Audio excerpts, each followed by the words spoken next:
want to welcome you all. Thank you all to our work group members as well as the members of the public and our industry that are participating. This is an incredibly important topic, private passenger auto insurance affordability. This work group was established by Delegate Fraser Hidalgo's bill. So we're really glad he's with us. House Bill 1098 from the past legislative session.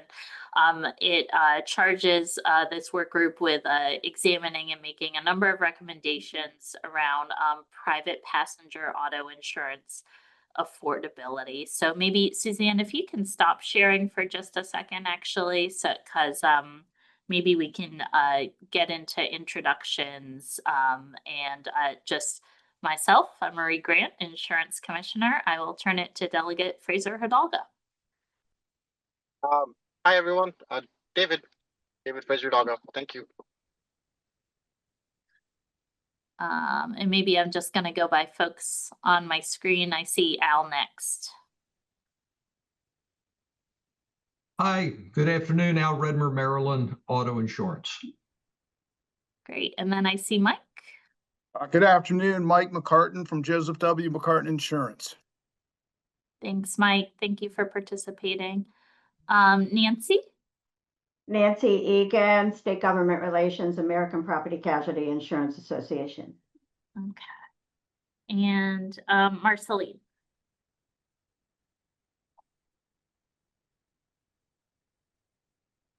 Hi, Marceline White, Economic Action, Maryland. Great. Thank you. And I think we're just missing Senator Guile at this point. And thank you, Gina, for joining us today. Gina's going to be presenting a little bit later on some of MAMIC's perspective on auto insurance affordability. Also joined by a number of members of the MIA team here today. We have Aaron Levine, who is our Chief Actuary for Property and Casualty Insurance, who's gonna keep me honest whenever I go off track.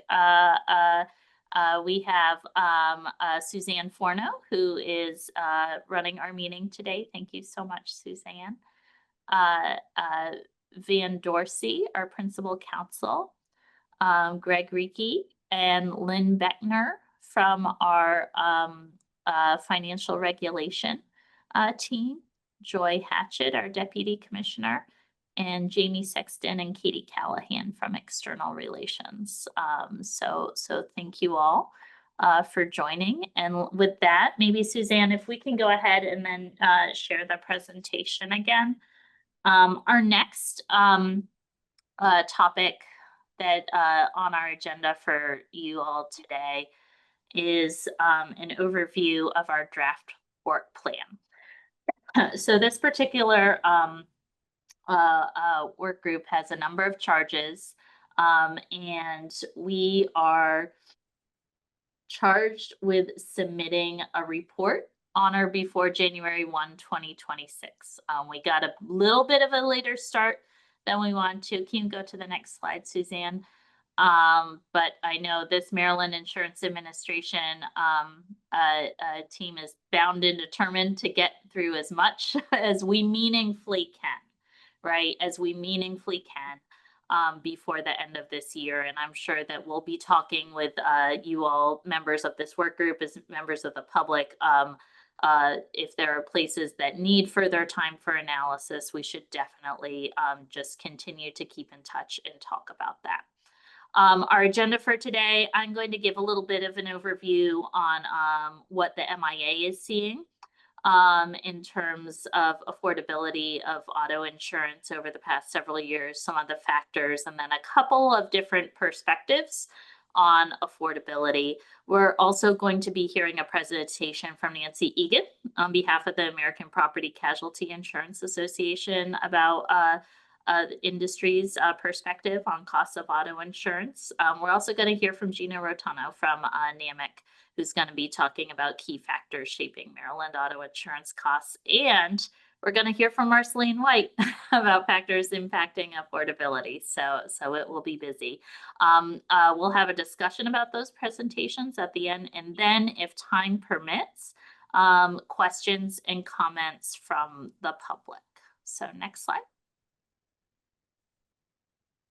Okay, so here's our tentative work plan. We're in meeting 1. We're going to be having a really substantive, robust discussion about factors that contribute to premium rate increases in private passenger auto and trends in rate increases. We're also going to be talking about ways in which affordability has been or may be defined in the context of the establishment of private passenger auto insurance premium rates market-wide. So not just with Maryland Auto, who's our very important insurance of last resort in Maryland, but really looking at factors across the market. Meeting 2, we're going to be discussing methodologies by which affordability can be considered in establishing insurance premium rates consistent with the rate-making principles codified in the insurance article. Our plan is to talk about Maryland Auto and affordability index options, and also policy options to provide greater transparency regarding private passenger insurance premiums, and to increase the affordability of private passenger auto insurance in the state. Next slide. Sorry, y'all, I have a little bit of a cough. I'm hoping it's just the ragweed allergy and not anything else. Meeting 3, we're planning to dive into publicly available information about financial status of auto insurers in the state, how we might think about defining excess profits and potential options to address excess profits should they exist in this industry. I think we'll be having a really robust discussion about that. And then our 4th meeting is intended to cover any previously discussed topics requiring further consideration, it says shareholder, but I think we mean stakeholder feedback requiring further consideration, and then working to finalize our work group report. So we're going to be busy. So there was a question in the chat about the slide decks from today's presentations being made available. Marta, I think many of them are on our website, and Katie, if you wouldn't mind popping that into the chat for the meeting, that would be great. Absolutely. Thank you. All right. So any questions about the work plan or feedback or any things we want to make sure that we're touching on along the way?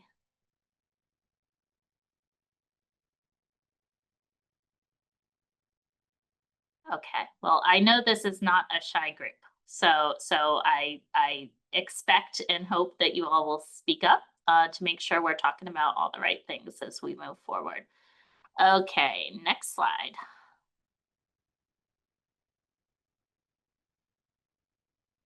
So we wanted to share a little bit of information with you all about what we are seeing about trends in the private passenger auto market in Maryland. And we're sharing some information with you. This is publicly available information. It's published by the NAIC. And it looks at, it's a little bit dated. It looks at average auto rates through 2023. Looks at premium on the basis of total written premium divided by written car years.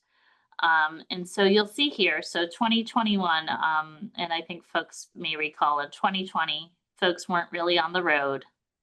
Premiums took a dive. But then when folks got back on the road, premiums started to climb. So our COVID-19 state of emergency ended in Maryland, July 1st, 2021. At that point, our average liability premium was $717. And then by 2023, it had climbed to $869. And then our combined average premium, which is what to me, that's the most important number because that's what folks are actually buying on the market. In 2021, that average premium in our state was $1,300.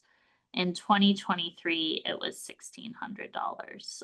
So a pretty significant jump for our consumers over those 2 years. And I think for folks on this call, and probably as we've been watching our own premiums, that's probably not surprising, right? That probably is pretty on track with our experience. Next slide. Okay. So why have Maryland premiums been going up? And this is just some data, and again, totally open to discussion, but you know, we've picked out, again, publicly available research, some factors in Maryland that may be driving private passenger auto rates. So first of all, accident frequency. Relative to other states, we do have a high number of property damage liability claims.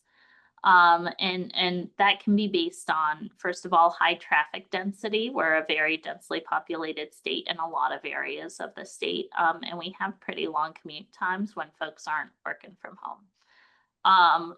Poor road conditions, also just, you know, lots of work on our infrastructure is needed. And there's 49% of major locally and state maintained roads and highways in Maryland are in poor or mediocre condition. And so those are things that can impact safety on the road. Next slide.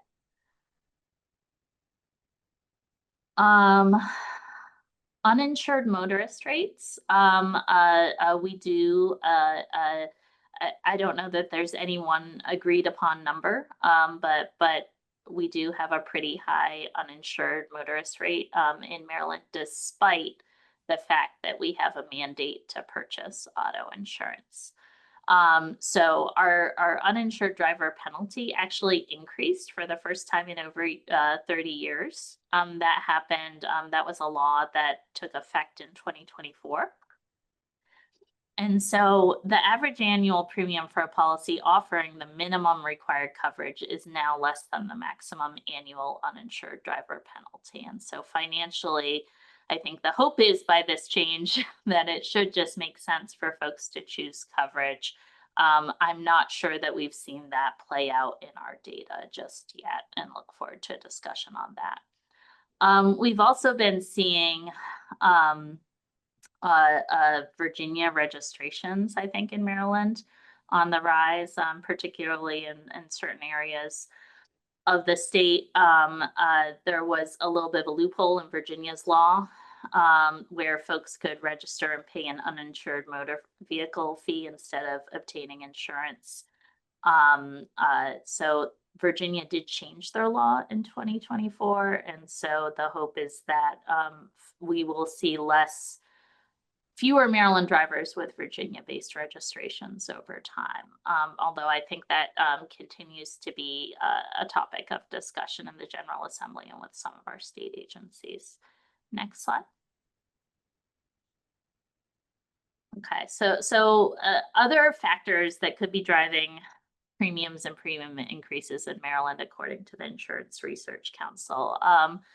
Relative to other states, Maryland has a high ratio of bodily injury liability claims to property damage liability claims. And so the greater tendency to file injury claims coupled with increasing medical costs can impact costs for bodily injury liability, medical payments, and personal injury protection. The Insurance Research Council has also noted that relative to PPA insurance in other states, when I say PPA, I'm really just talking about people's car insurance. Those insurers in Maryland spent more to process, investigate, and litigate claims. Next slide. Okay. So the Insurance Research Council has also indicated that relative to other states, Maryland has a high percentage of personal auto claims with litigation. And I just want to note here that third-party litigation financing is something that the industry has expressed concern about. There is some federal legislation on this topic. There was legislation in the last session, to address this issue. It didn't ultimately pass, but I'm sure it will continue to be a topic. Interested in industry perspectives here because I have heard offline that perhaps this is not occurring in Maryland as much as it is in other states, but definitely would love to hear about what folks are seeing on the ground. There was also legislation that was introduced but didn't pass in the session in Maryland to eliminate any limitation on non-economic damages in civil actions for personal injury or wrongful death.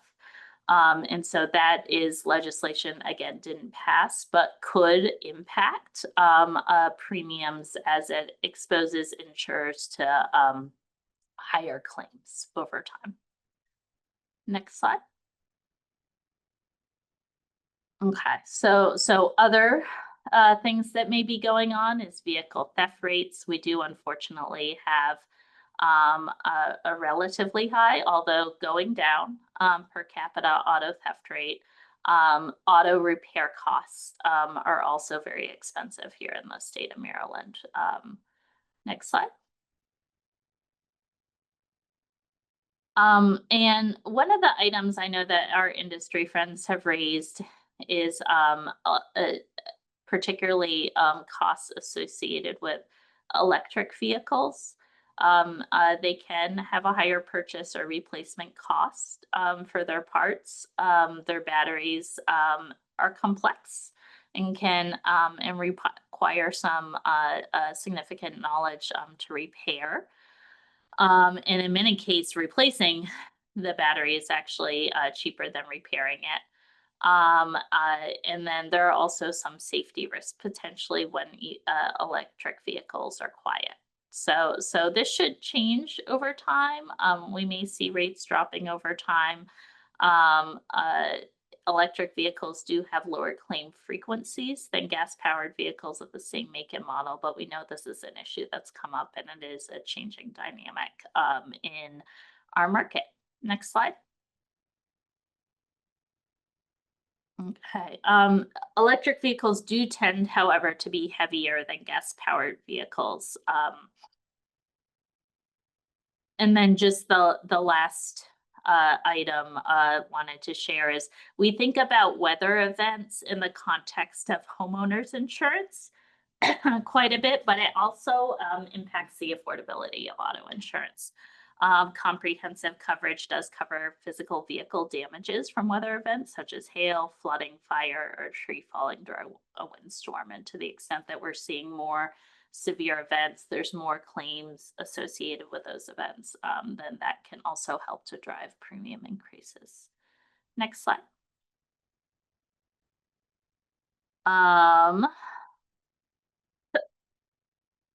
So risky driving behaviors, I want to just talk a little bit about telematics.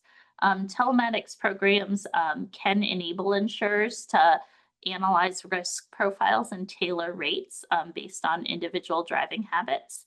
And I think the thought is they should be incentivizing enrollees to drive safer and also really enable insurers to more accurately pinpoint risk.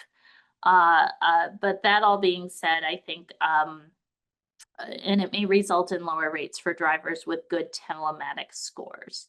But I think the important thing for consumers, and we published a survey earlier this summer, is less than a third or a little less than a third of passengers actually had a premium drop. Most of them saw their premiums stay the same, and some of them saw their premiums rise. So again, can be a benefit for the right folks, but it's important for drivers to really understand the basis behind those telematics scoring programs. Next slide. We did receive a letter after the session asking us to look at reinsurance, and whether that was playing into costs in private passenger auto and increases. Based on investigation that we did, and some feedback from the Reinsurance Association, it's not actually a major cost driver for private passenger auto insurance. Reinsurance utilization is relatively minimal for these insurers due to the nature of auto risks and high market concentration. Reinsurance predominantly comes in when there are things like property risk, where you have lower frequency but higher severity instances. Auto insurance, on the other hand, is high frequency, but relatively low severity. And we also, in auto insurance, compared to some of our other property and casualty markets, including home and commercial, tends to be a little more consolidated. And so we only we have a relatively competitive market, but it is also relatively small, and it's characterized by large national insurers who have low risk concentration and pretty diversified risk. We do see reinsurance come into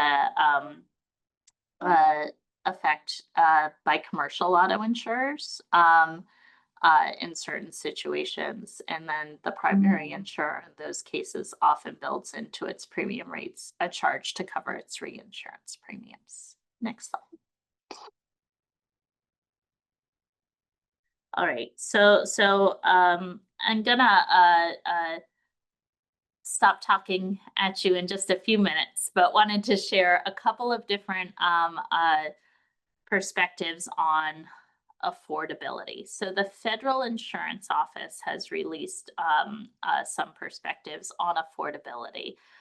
They've taken a look at insurance markets in various states. They have a definition of affected zip codes, which is a zip code with either one, a majority minority population, or two, a median family income less than 80% of the median family income in the metropolitan statistical area. And they look at policy minimums, and they compare, they also have an affordability index ratio. And FIO deems insurance unaffordable in an affected zip code with an affordability index ratio of greater than 2%, which is the approximate percentage of income of the average income consumers spend on auto insurance. So, and this is an analysis that happens on the voluntary market. So not our insurer of last resort, but it looks at every other insurer out there. So in 2022, FIO found that based on those metrics, 34.8% of Maryland zip codes were affected. That is, they had either a majority minority population or lower moderate median family income. Over half of our population lives in those affected zip codes. And that insurance is ultimately deemed unaffordable for about 6% of the Maryland population, or a little less than 200,000 Marylanders. Next slide.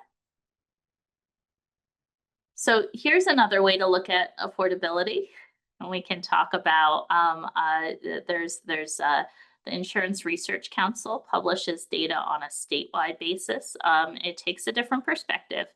It measures affordability based on the average cost of auto insurance for all consumers in the state relative to statewide median income.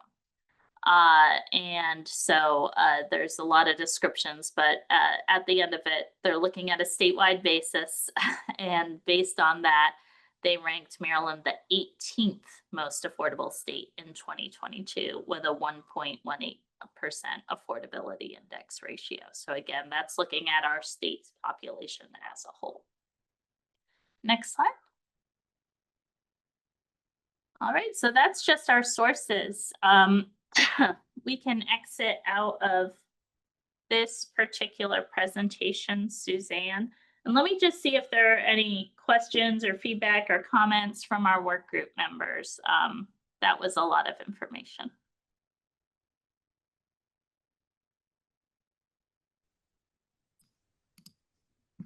Commissioner Grant, I have a question. Yeah.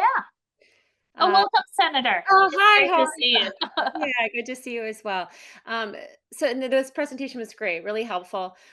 When you were talking about the different factors affecting affordability, and I guess some of the factors causing Maryland's lack of affordability or lower rating on affordability.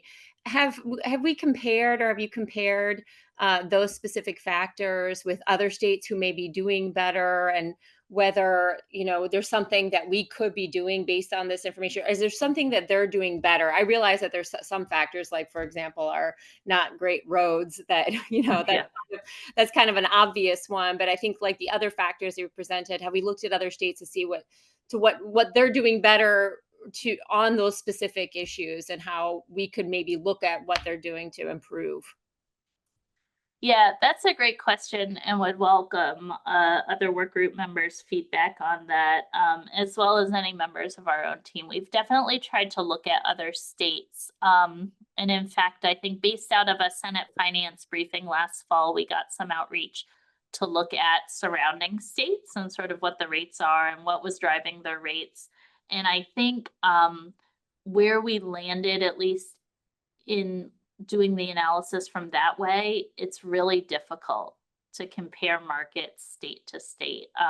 And part of it is the factors driving the insurance. Part of it is because it is a state-based system, there really is a pretty wide variety of like minimum coverage types, litigation environments, for all kinds of reasons. So I think we struggled to do that regionally, but I don't know, would love to hear again work group members' input, and then also MIA team as we've done that, any further comments you may have.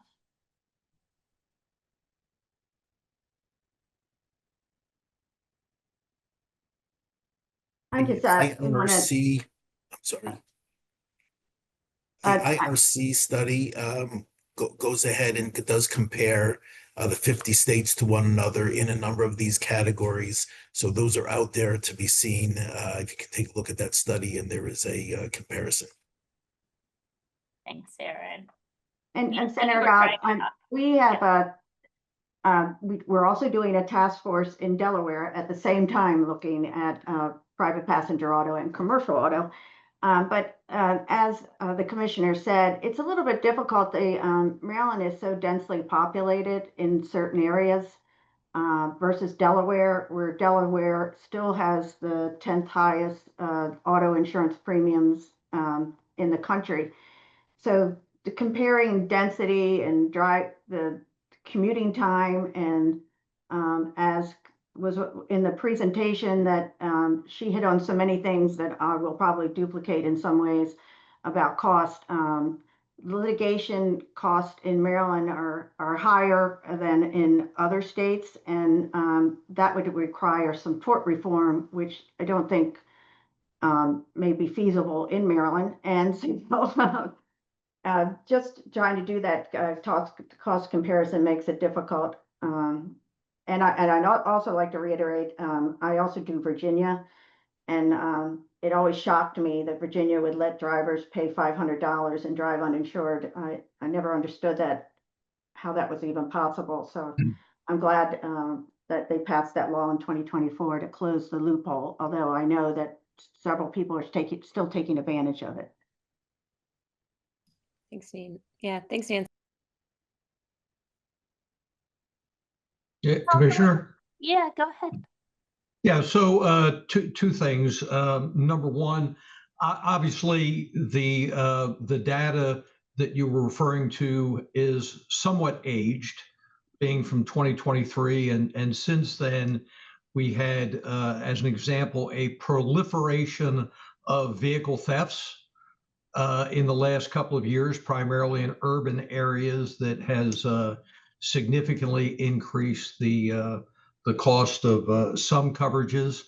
And secondly, I would add to the list the significant incidence of fraud that takes place, again, particularly in urban areas.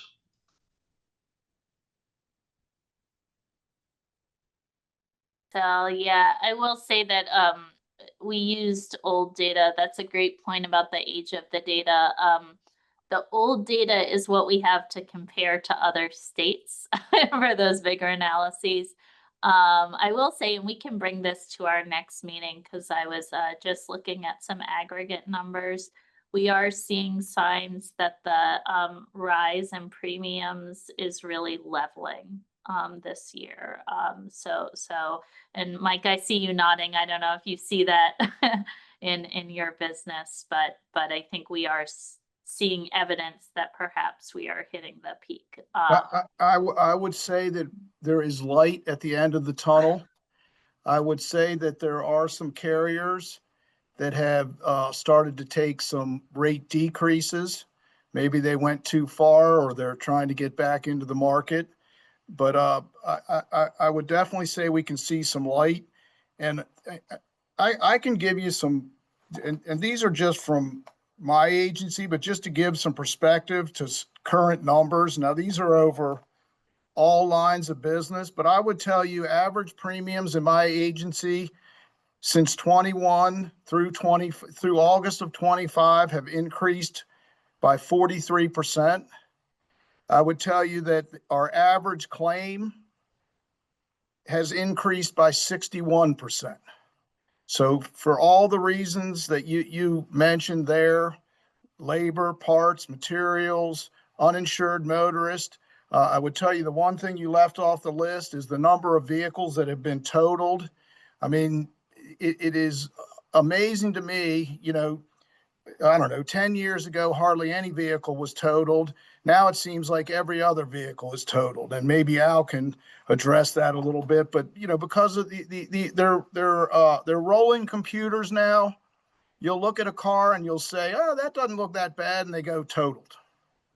So there's a big increase in that. Thanks, Mike. It's really important to know. I did do a informal survey of 2025 rate filings for personal auto filings.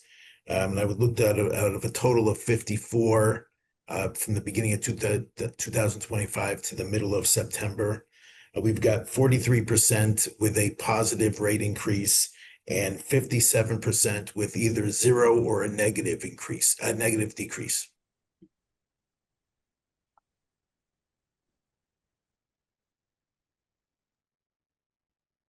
Any other questions or comments from the work group? Okay. All right, well, Nancy, I think I'll turn it over to you. Suzanne, do you have Nancy's presentation? Can you bring that up? All right, great. Good afternoon, everyone. And once again, thank you for the opportunity to provide an overview of rising cost of auto insurance. Some of these things we've just talked about in this discussion, but I'll just go into a little bit more depth. And if you could go to the next slide.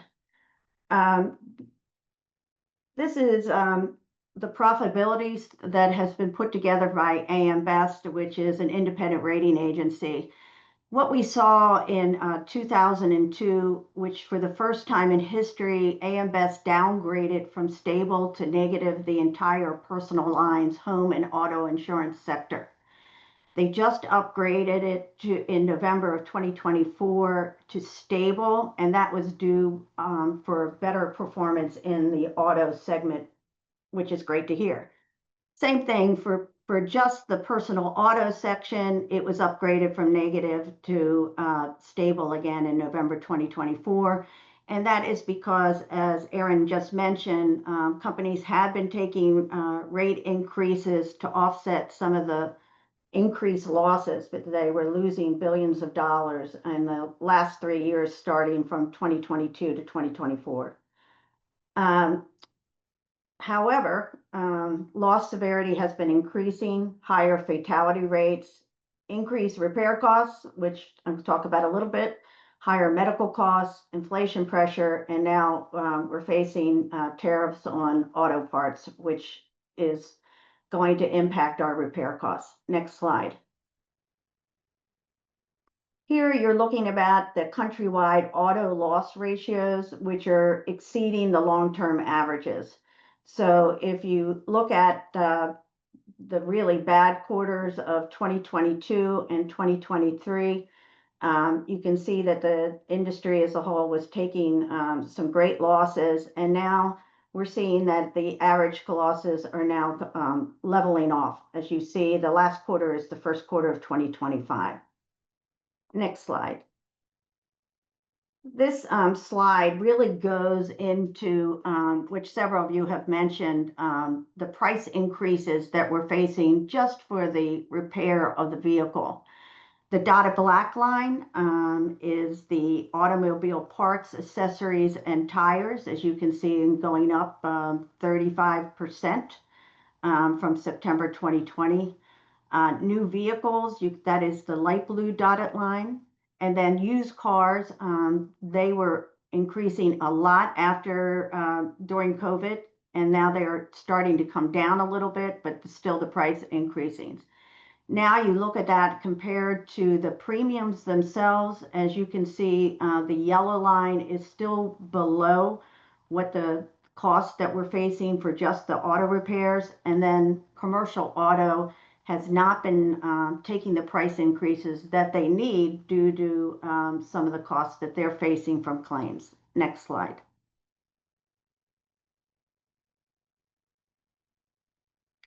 This is, I split this between average total cost of repairs and then average medical bills. The left graph shows the increased average vehicle repair cost over the last 15 years. And you can see a blue line running across it. This is the year-to-year increase in the average total cost of repairs. So as you can see, they are still going up at that very last column, but not as much as it was, especially in those years of 2022. On the right, this is the average medical bill per line versus the CPI for healthcare. So the black line is the CPI for healthcare. The darker blue line is third-party medical costs, what we're paying out to the other party, and then the light blue line is the first-party medical costs. This is showing a dramatic increase in medical costs for auto accidents, which has escalated much more rapidly than the black line, which is overall healthcare inflation. Healthcare providers are billing auto insurers with rate increases far higher than those that they charge to health insurers and the government. And they have negotiated contracts, and obviously we are not subject to those negotiated contracts, so they charge us a higher fee for medical costs. Next slide. This is gives you an overall perspective of personal auto losses are growing faster than premium on the left. And as our agent just told us, Mike McCarthy, the losses are growing at 66.4%, while the premiums have been increasing by just 34%. So that goes from 2020 up to 2024. And then this is looking at the personal auto loss ratio. This is just losses paid out and premium collected. As you can see, the 5-year average was at 67%. In 2022, we were up at 81.2%. So this was really directly from the repair costs that we've been facing. Next slide, please. And then our average premium increases. This is comparing Maryland to countrywide average. and we are tracking the national average. Anyway, nationwide, they've been just as stressed as we have been here in Maryland. So it just gives you a comparison of Maryland compared to the country. Next slide. Across the nation, personal auto insurance premiums are on rise for the simple reason that the cost of things that auto insurance pays has been rising faster than premium. So despite the pandemic, which you see in 2020, which was a decrease in claim costs because people were not driving, the 3-year 2022 to 2024 insurer average cost for claims and expenses was $1.04 collected for every dollar. We paid out $1.04 for every dollar in premium, which was well above the 2019 pre-pandemic level, which was 98.5. As you can see, there is now a downward trend, and you can see in 2024, we're returning to about 95.5% for our combined ratios. Next slide.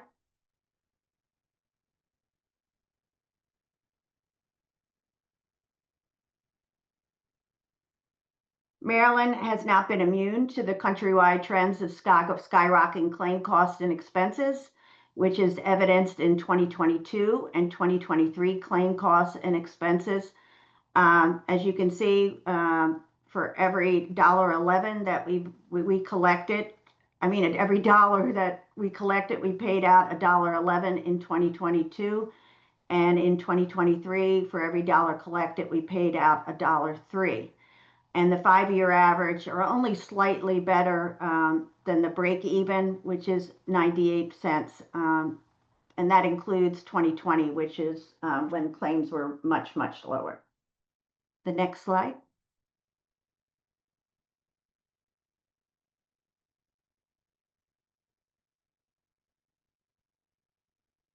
Next slide. And as we've already mentioned, and you've heard, speeding increased during the pandemic and has continued to worsen. Minor speeding is up 18%. Distracted driving has also spiked 23% over the last 4 years. And while miles driven have normalized, speeding and distracted driving has worsened. The amount of written tickets have plummeted because there's less police enforcement. So combine all that, that also contributed to we're seeing more fatal and more severity of claims. And with that, I'm here to answer any questions. I have a question, if that's okay. Sure. Delegate. Thank you. Has anybody been able to track, or have we seen or tracked getting replacement parts or tariffs? I know it's probably still early yet, but are we seeing anything as far as increased costs or delay in getting parts because of tariffs, both as far as increased costs of parts and or delay in getting parts? I know that we have certain companies that we work with that are obviously tracking the cost of repair parts. I don't know if they have information yet about the impact of the tariffs. We can check in and see if we can, but at this moment, I don't know. Okay, thank you. And then my follow-up question is on the medical side. Yes. There's nothing stopping, is it hospitals that are charging these rates, or how are they able to constitute and or how are you able to track the difference between traditional health insurance billing by hospitals and emergency room or billing for automobile accidents? I can get you more information on that. I know that we just did a chart for Delaware. We're seeing the exact same trends about billing to insurers versus billing to other parties. So let me see if I can find some more details for you that. Okay, thank you. That seems to me to be that's a glaring set of questions. that we should be asking and trying to figure out how that's why and how that's possible, and try to get some evidence together to back that up. Because Yeah, and I think, and I know everyone here that when you get your explanation of benefits from your health carrier, you're seeing this is what they billed and this was the amount that was actually covered by the insurance company. That's because they have the contractual information between the carriers. We are not subject to that contract, but let me see if we can find some more specific information on the details between providers and hospitals. okay, thank you very much. I appreciate it. Yeah, I guess maybe just a couple quick points on that question too. That'd be really interesting, Nancy, especially since I'm curious about how Maryland's all-payer system for hospital care might impact that a little bit differently. And then also just wanted to iterate, I don't know that we have seen the tariff situation and I actually hit rates at this point. And part of that is just there still continues to be so much uncertainty. I feel like one day a tariff is this, the next day a deal has been worked out. And so I don't know that we, at least at the MIA, have conclusive information on how it's impacting. Oh, Yeah, and I wonder if some of it is just because there are unknowns. I mean, are some of the parts, maybe replacement parts, are just like, well, that's, I don't know, that screw is 50 cents or that fender's $200. No, it's $400. No, it's $200. Whatever. Let's just charge them $400. I don't know. It's crazy. yeah. Al, you've been very patient. Thanks, Al. Yes, well, thank you. And Delegate, I'll tell you, it's not just the amount of medical expense, it's the frequency of medical expense. And I mentioned fraud earlier. Some of this is blatant and egregious and others is more subtle. But I can tell you that we have plenty of claimants that ironically are all represented by the same lawyer. And ironically, they all go to the same physical therapist, the same chiropractor, they get the same x-rays, and they run up the utilization because they know we're going to ultimately pay a formula that's based on the amount of total medical expenses. So it's not just the amount that's billed, it's the frequency in which the services are being utilized. Also, Nancy, great presentation. And while this is not part of the work group charge necessarily, it's just an observation from me based on the claims data that Nancy showed in 22 and 23. So we're looking at affordability. And we might end up at a place where we think the standard market is now affordable. But if you look at 22 and 23, it wasn't just rates. The standard market also significantly tightened their underwriting. They got much more selective in who they would write and who they wouldn't write. So disproportionately, more folks were left to go either into the substandard market or the residual market. So while at some point we might get complacent that we're affordable, we're only affordable if you can get the rate that the carrier offers. If the underwriting, and I'm not suggesting that we should regulate underwriting, but if the market reality is folks have to go to the substandard market or the residual market, the premiums may not be as affordable as we think they are. So just a perspective, that's all. So, any other feedback questions? I have a follow-up if I'm not jumping ahead of anybody. Go for it. Thank you. Al, very interesting comments. And I guess this is maybe industry-wide, but since Al, you brought it up, maybe specific as well. Do most clients know, and I'll just leave it to whoever wants to answer, that when things like that happen on the medical side, where you go over and over to your chiropractor, or you're overbilling in order to jack up the rate, do they know?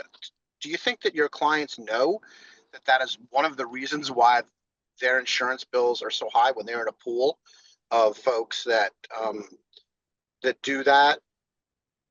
You Do know, do they understand I- that? and I- yeah, and I'll get you some detail, whatever detail we have. I mean, some do and some don't. I mean, you probably have heard it among your own constituents where somebody has a fender bender and they refer to it as winning the lottery because they know there's going to be a payday at the end. So you've got a little bit of that, but I can tell you with the folks that we insure, there's a subset of our policyholders. They know the rules probably better than our claim adjusters do. They know every angle there is, but you know, I don't want to over exaggerate because it's no different than any other part of life. You know, you've got folks that they learn the system, they can beat the system, and they're looking to take advantage of the system. You know, I hope that's not a majority of the folks out there, but I can tell you that it incrementally increases the cost that all of us pay for car insurance. Yeah. Yeah. Okay. I mean, I know that, and I figured that, but I wonder, like you said, for the little fender bender and somebody who thinks do they understand how much they're completely affecting the system, or is it just like they don't care? They just want to. They want to cash out. But probably they probably just want to cash out, and they don't even care what it does to their rates for everybody else. Well, Naive I am. Naive I am. I would add to that, and this is sort of anecdotal evidence, but I would say carriers are much more aggressive in trying to settle claims as quickly as possible. And by that, I mean, they are offering you, you get an fender bender, it's $2,000, maybe $3,000, and they're offering you $2,000 for, lost wages, bodily injury, or potential bodily injury to get it off their books. So, they want it off their books as quick as possible. And so they will, as soon as you accept that check, you're out. Go ahead, Al. So, before I forget, Mike, I saw that red Solo cup. The next meeting I want to do in your office. I would like to tell you that it's something besides water. Yeah. Okay. All right. But anyway, but I mean, you are spot on, and it might be an interesting, and I don't know where the data is. I just know anecdotally from what I hear that, and I'm going to make up numbers. So, delegate, we use a term called specials. Specials is the aggregate number of medical expenses that were paid. And again, I'm not the expert, but I'll make up a number. So I'll say back in 2018, just to make up a number, if you go to court in pick a county, the average payout that a judge is going to give a claimant might be 1.5% of the specials. So $10,000 in medical expenses, the insurance company is going to pay you $15,000. My folks tell me that the payout today in a courtroom is significantly higher. It's a higher percentage than it was just a few years ago. So again, disproportionately, the amount of claim expense per claim going to litigation has increased significantly, but the multiplying effect of that is now all the insurance carriers, and I'll let Nancy and others speak, but all the other insurance companies, they're going to pay a higher claim than they otherwise would because we can't afford to let it go to a trial.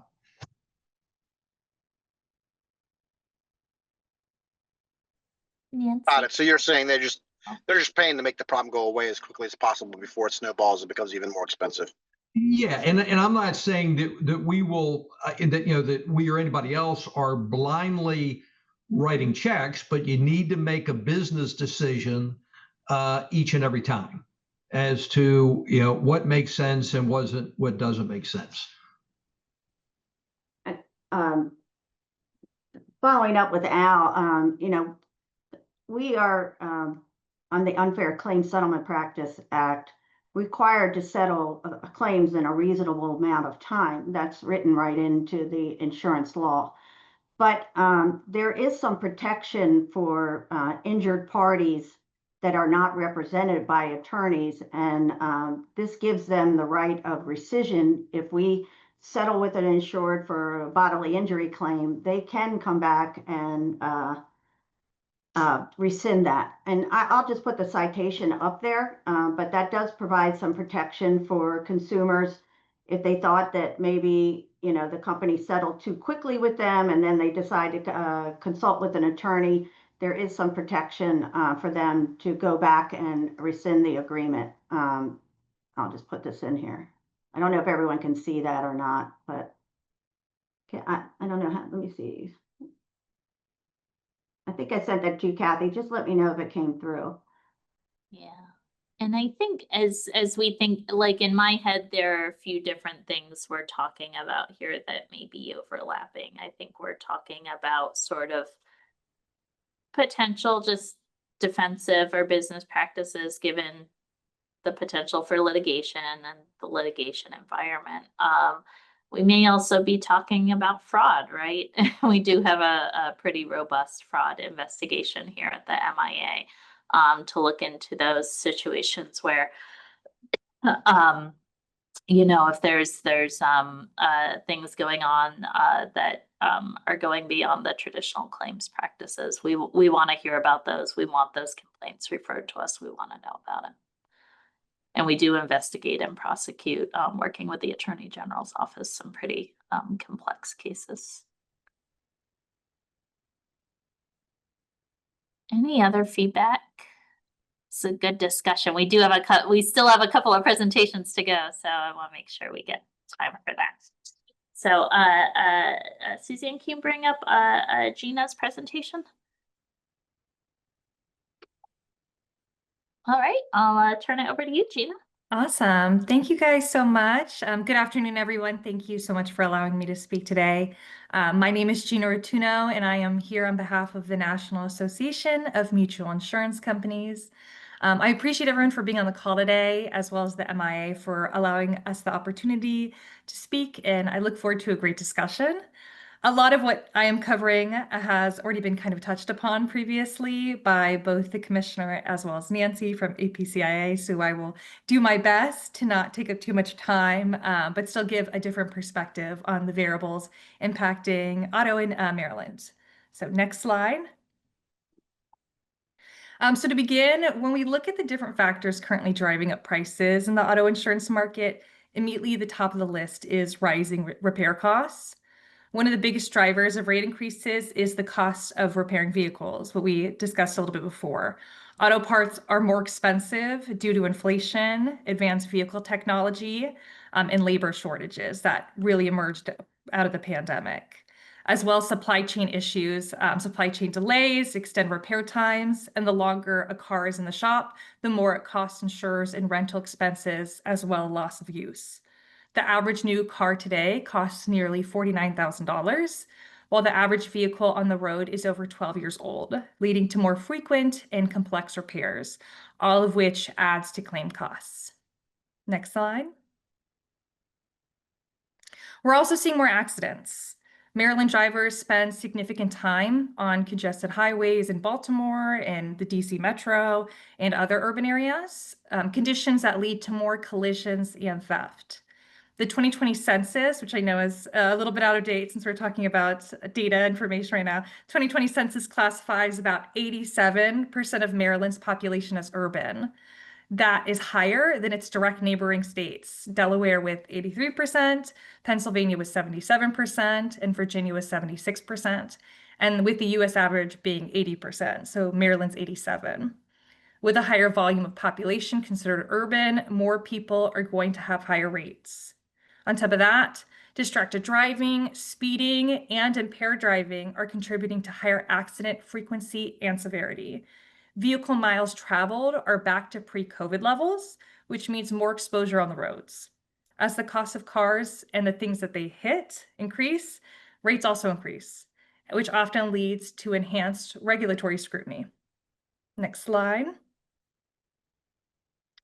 Auto theft and fraudulent claims continue to drive losses, with fraud alone costing the industry over $300 billion nationwide.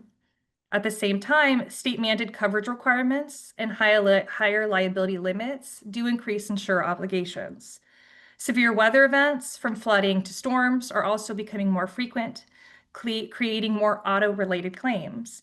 Maryland is being affected by more billion-dollar disasters than in previous years.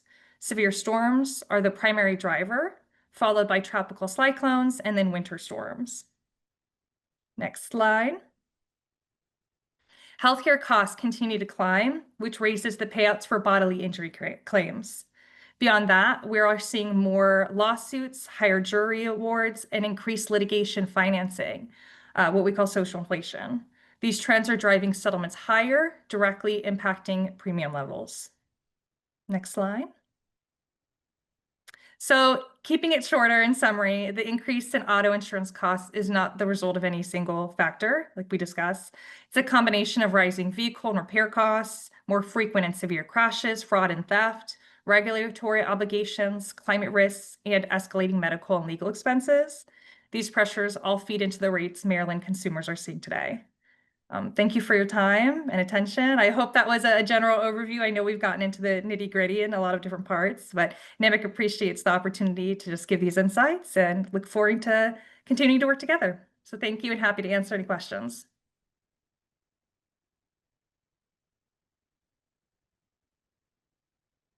Thanks, Gina. Any questions for Gina from the work group? And I also just wanted to address one of the questions that was regarding tariffs earlier. Exact same answer from NAMIC. We just don't know yet because we just don't have all the data to see. So we're continuing to monitor it, but it's a question that we've gotten asked and that we were wondering ourselves. So, but nothing concrete yet. We just gotta kind of see what happens so far. Great, thank you. Thanks so much for your presentation. Any questions or feedback from the group?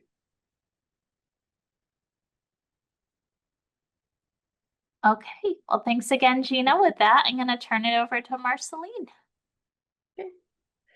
Thanks, everybody. I'm Marceline White again with Economic Action Maryland. So happy to be here. I appreciate the discussion and look forward to a robust conversation. Next slide.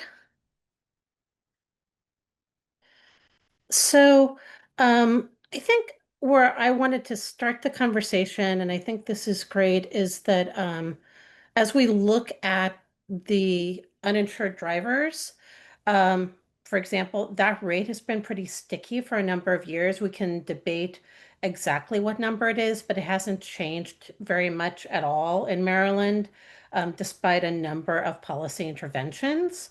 And really, from a policy perspective, I think there's an issue when a product is mandated, as car insurance is, but I think the policy question is, what's the role of the state if the prices are unaffordable for some people?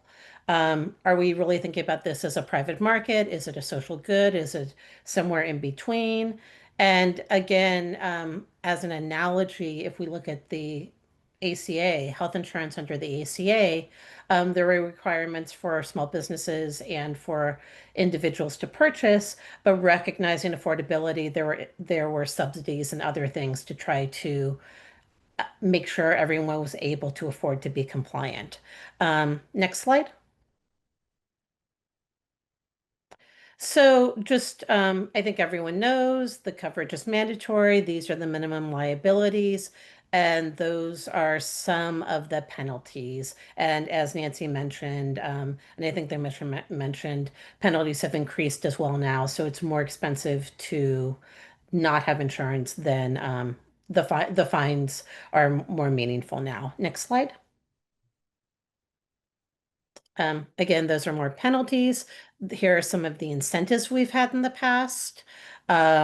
And I'd say broadly, things like Fine Fix was a very effective program. showing to me that a lot of consumers wanted to pay and to have these fines addressed.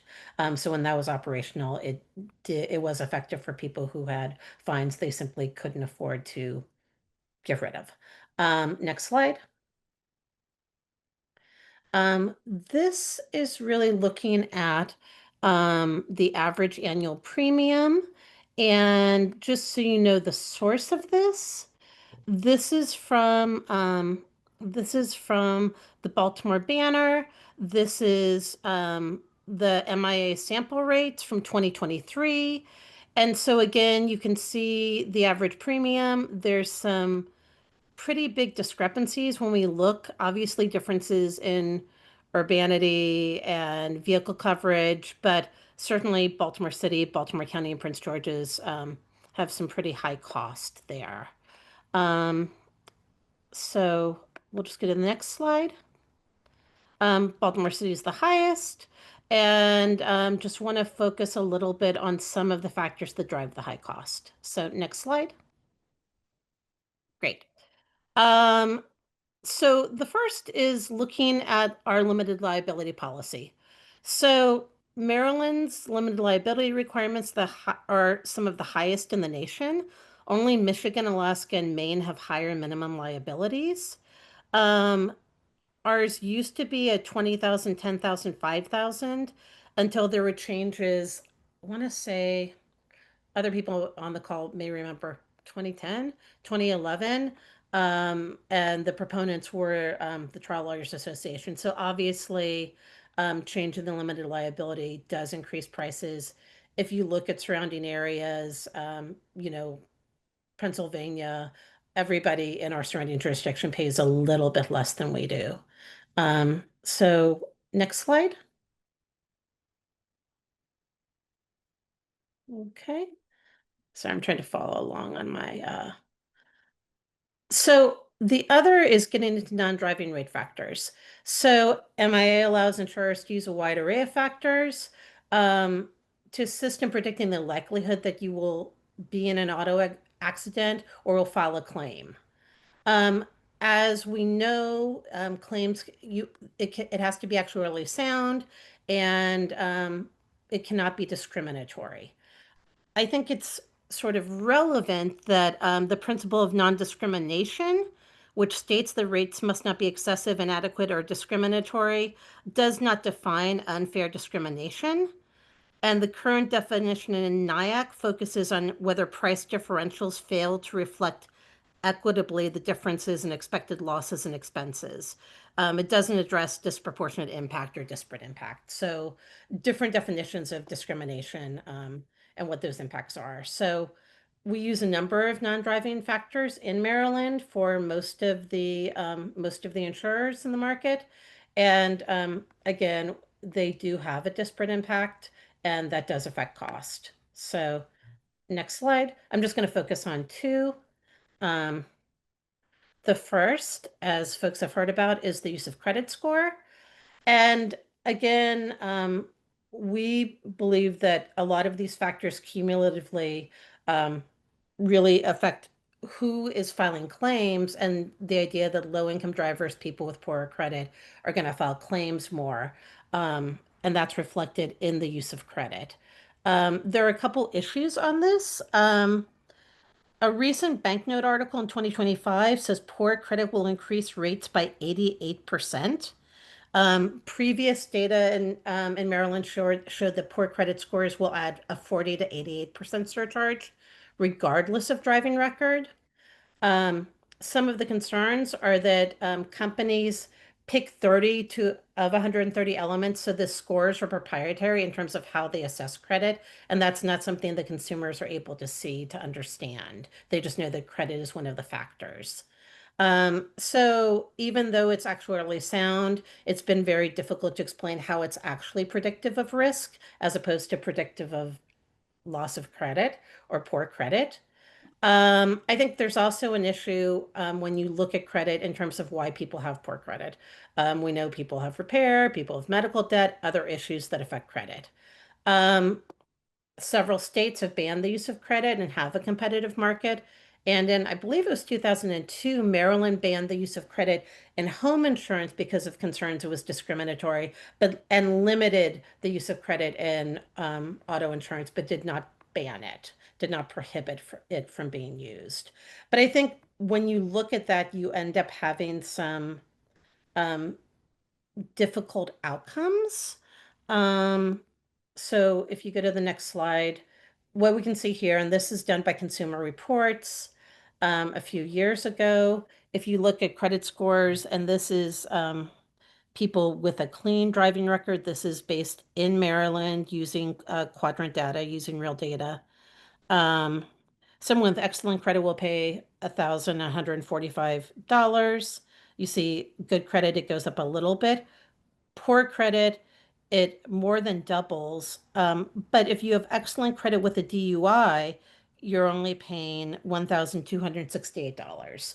And so I think credit has an outsized impact on the cost of insurance, and again creates these kind of perverse incentives where maybe people should be paying much more if they have a DUI, even if they have good credit. And so that goes into some of the complications of rate factors. The other I'll briefly touch on is just the use of zip code. We know people focus on the frequency of losses in each zip code and the claims filed and the severity, but there is a disproportionate impact. So we partnered with the Consumer Federation of America, who used insurance data from Quadrant, which represents 90% of the market in Maryland. Sorry, if you can go to that next slide and then the slide after, just so I can make sure we have plenty of time. Next slide. Great. So this slide shows, based on real data, the proportion of African American populations in a zip code, the average premium, how many zip codes in Maryland that represents, the population in those zip codes, and the percentage of total population. But as you go through, you'll see that the more Black the community is, the larger the percentage of African Americans, the higher the average annual auto insurance premium. And we can talk about that. There's lots of factors, but we can talk about that, but that's just a pretty straight line in terms of correlation. And if you can go to the next slide. So looking at this again in a different way, we tested some zip codes that were adjacent to one another. So this is Baltimore City. These are rates for residents in 21216, the Greater Medallion area, compared to 21211, which is Hamden, Remington, Medfield. Greater Medallion is a 95% African American community with a median household income of 40,000. Hamden is comprised of 11% African American residents with a median household income of 58,000. They're 2 miles apart, so similar zip codes, similar streets, fairly similar accident records, but there's a 70% surcharge for drivers living in the majority African American community. And next slide, please. Okay, so this is a similar one in Montgomery County. This compares insurance rates for Hyattsville Langley Park, which is comprised of 89% people of color, a mix of African American and Hispanic residents, and a median income of 70,000, to insurance rates for residents of Tacoma Park, which, as we know, is 56% people of color, a slight majority of African Americans to Hispanics, and has a median income of 86,000. Yet there's a substantial difference in the communities and what the charges are. Again, it's about an 88% surcharge. Next slide. Wanted to note there was a study in DC, the DISB, which is the Insurance and Banking, did a study on unintentional bias, which found a black-white premium gap, even when accounting for age, driving history claims, and other causal factor. A gap of $271 remained. And they noted that certain factors are correlated with race and wealth and are are cumulative and are talking about a process for balancing, creating a balancing measure for thresholds. So that's one possibility. And I will stop there for questions and happy to answer questions or get more data.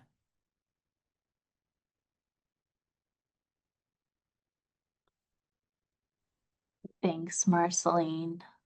That was a really important presentation. Oh, I see Nancy's come off mute. I was heavily involved in the DISB study by the department. DISB is the short name for the insurance department in DC. And they conducted a market conduct and asked all of the writers of private passenger auto in the district to provide data. And based on a certain type of inference, they were able to determine the race of the policy holder. So that was the intent of the report, to see if companies were discriminating against certain races. And the study came out last year. So what they found in the report, that inferred Black drivers were paying 1.46 times as much as inferred white drivers, and inferred Hispanic drivers were paying 1.2 times as much as white drivers. And so that average premium for white drivers was $705, for Black drivers $1,031, Hispanic drivers $849. But they also went back and looked at the losses. So now we're talking now about the difference from the inferred drivers of 1.46 to using 1.0 as the white factor. What they did is they went back and then inferred the race and then look at the losses. And they found that Black drivers as a group represented more claims on average than white, Hispanic, or other race drivers. Black drivers' average losses were 2.38 times higher than that of white drivers. So now we're talking about this gap where they're paying only 1.46 higher premiums, but their losses were 2.38 times higher than whites. So in fact, they were actually paying a little bit less than what their losses were showing. So what DISB is doing now is trying to examine why. Why are Black drivers and Hispanic drivers having more claims? What type of claims are they having? To get down to the nitty-gritty of why this is happening. And that's the next part of the study that's going on in DC. The first part is going to do another data call to look specifically at each type of claims, like comp claims, collision claims, bodily injury, first party and third party claims, to see if they can get some different things there, as well as looking about where the accidents occurred and everything. So stay tuned. Obviously, this is a pretty in-depth report that they're undertaking in DC, which can provide some additional outcomes. So I just wanted to make sure thanks. that I provided all the details of what's happening there. No, that's super helpful, Nancy. I appreciate that. And I think what to me was interesting is you're absolutely right. They found there are these differences and needing to look through policies and programs to address some of the differences. But I thought it was interesting that even in the study, even taking those into account, that gap remained. And so a lot of what they were talking about was the cumulative effect of, there may be more blue light cameras, or, what else is going on in the communities that would lead to these differences. And again, sort of having a civil rights lens on that, right? Which I thought was really important. And again, something that I know the Moore administration cares about as well in terms of reducing the racial wealth gap. So really important questions for us to dig into as well.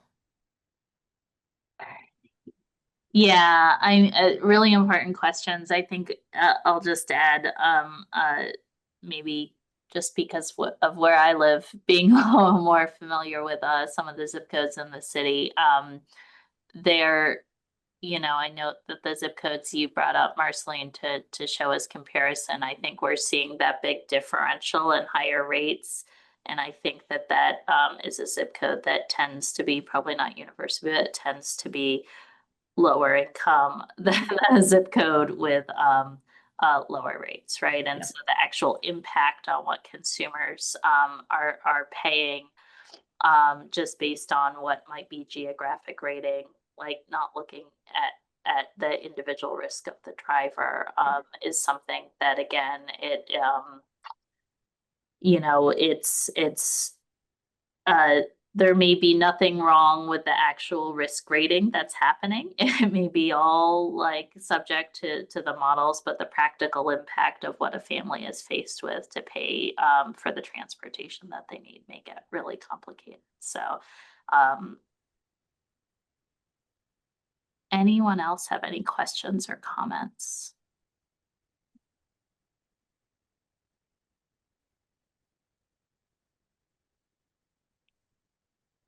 Okay, thank you again. I'm just gonna open it up.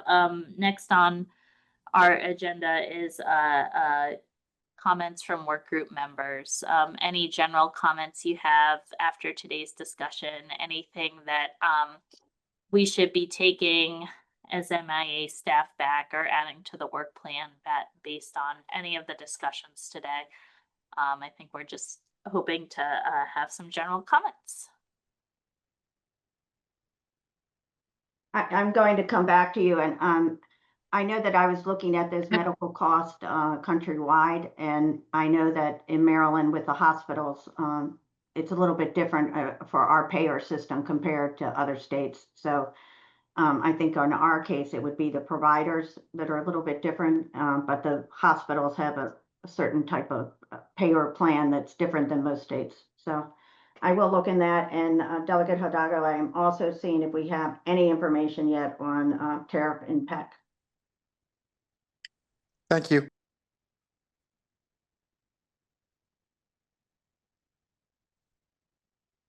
I would assume that the tariffs will again negatively impact the cost of auto repair. And so I think looking, just basic economics, right? So like I think looking ahead and trying to see if we're recognizing that what issues are within our control and grasp in terms of affordability, right? And maybe it's additional work we need to do over the interim or through session, but that's probably out of our control. But what is in our control and what can we do? I mean, I'm thinking about from a policy perspective or administrative perspective. Thanks, Marceline. Al, go ahead. We didn't discuss it, and we'll let others decide how significant the issue is. But I know the entire industry has been victims of what I'll call predatory towing and storage charges, and it is significant. There is supposed to be a work group. There is supposed to be a work group right now on looking at predatory towing. That's a good thing. Chair Smith is supposed to be convening and looking at constitutionality issues. Can I ask what predatory towing is, Al? Sure. So you have a little fender bender in Prince George's County.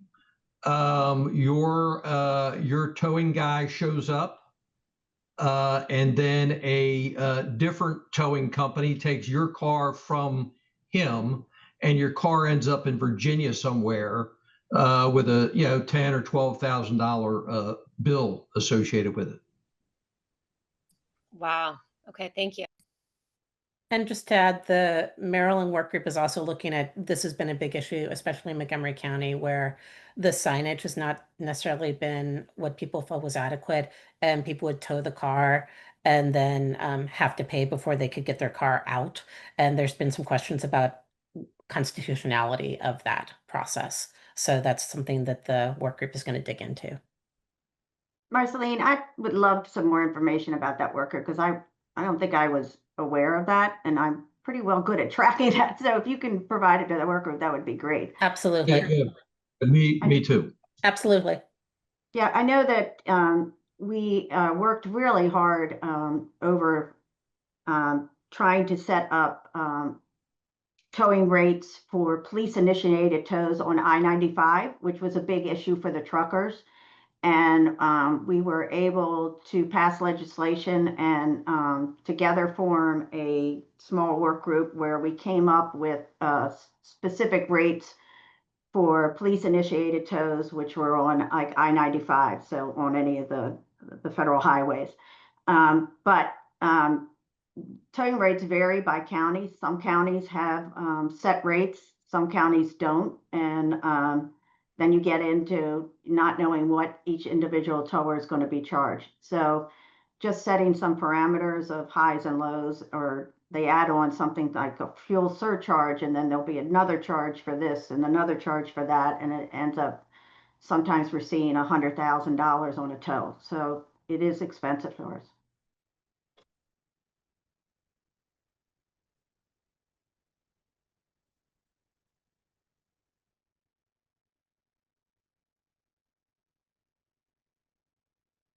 Any other thoughts about items we should take away for today's discussion, or anything we didn't cover?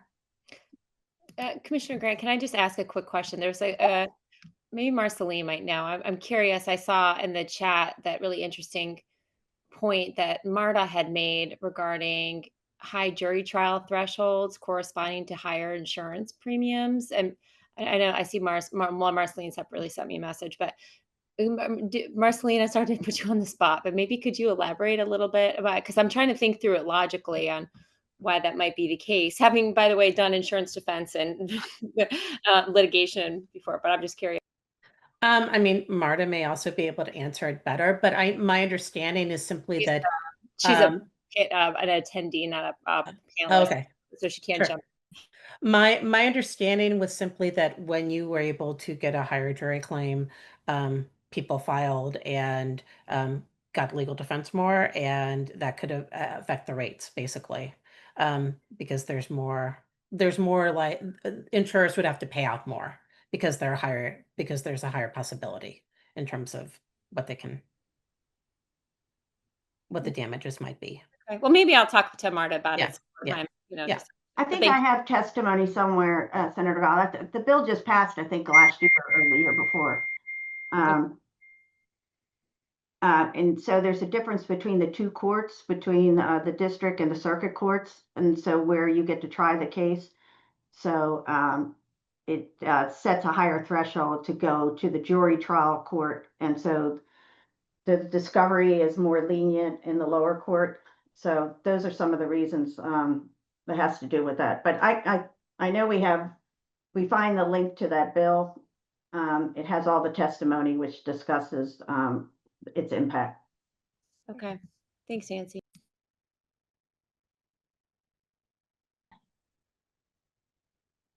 Any other comments? I think Marta also made a note about discovery rules in district court, not allowing insurers to defend.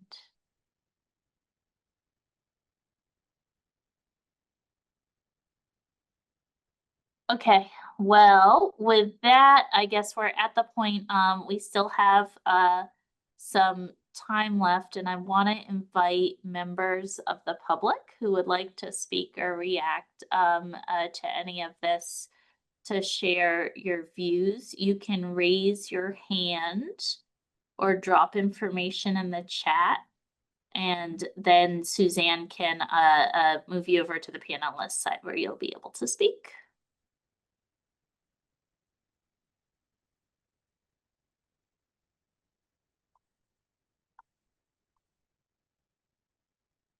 I don't think it's a shy group in the audience either, but maybe folks just need a minute. I've moved Robert over. Okay, great. Hi, Bob. Hi there. I just wanted to say that it was mentioned briefly in the commissioner's comments about legislation, and just to make sure that it's on everybody's radar screen heavily in this group, and that is the push by the Maryland Association for Justice to completely eliminate any cap whatsoever on non-economic damages. And if we want to see insurance rates could rise dramatically, that is the way to go about it. That bill passed out of the Senate 2 years ago with a cap, an increased cap, higher than the business community would like. It goes to judicial proceedings in the Senate and Judiciary in the House. Hasn't passed out of the House. Last year, the Senate didn't pass it out at all. But I just think that's, if we're concerned about the cost of insurance in the state of Maryland, that has to be something that everyone continues to monitor and fight against. We have a very, very broad coalition of businesses to fight this issue, but I just wanted to make sure that that's something we continue to think about and look at as we talk about insurance rates. Thank you. Thanks, Bob. Appreciate it. Anyone else wish to speak that's in the audience? If you can just raise your hand or say something in the chat, we can move you over.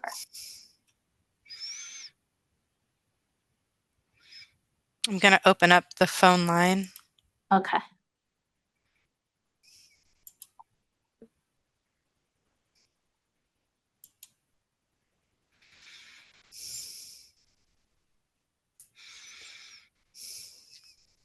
Okay. All right, last call. Well, we have 3 other meetings coming up. They are scheduled. Our next meeting is not scheduled until October 28th. That's going to be at 3 o'clock that day.